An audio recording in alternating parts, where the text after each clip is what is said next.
in particular, the industry I'm talking about is a very technical and specialized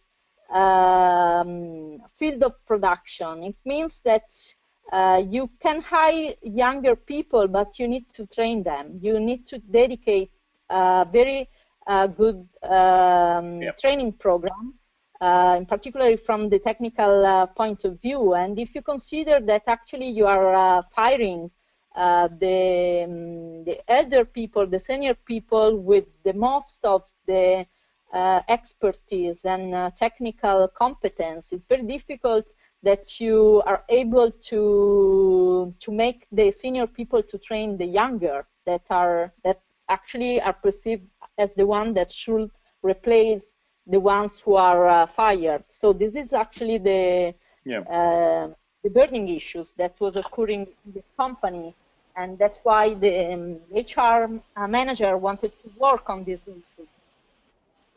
So the process was, as I said, was a facilitation process, which means that the first step was, first of all, to analyze the organizational chart and to understand what was the impact of aging on inside the organization. So it was really an age analysis of all the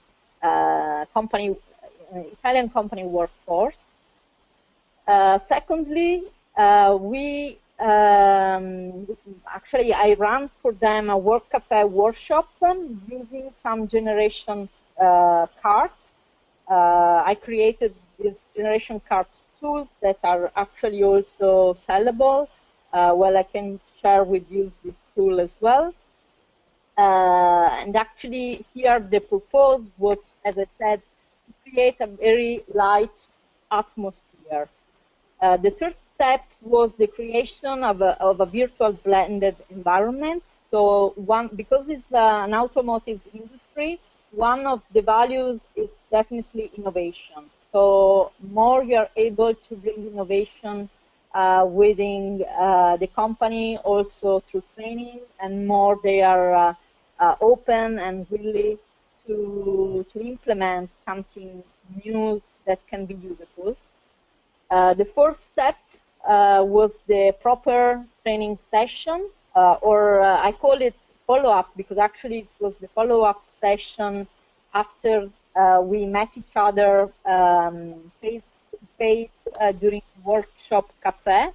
But the training session was a proper training session about age diversity and aging management. So here they learned some tools and some practices, and they actually had to develop a personal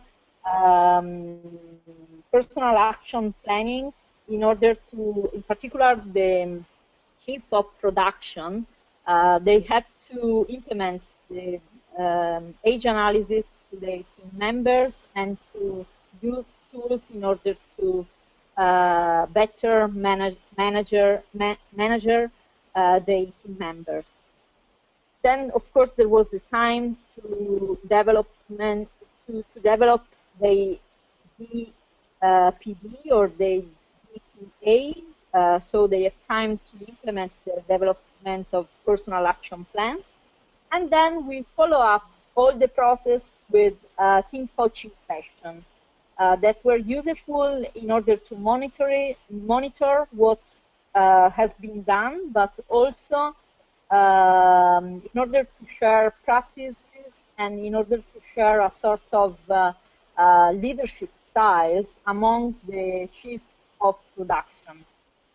So this is, as you can see, is a quite complex project that indeed was run during 1 year's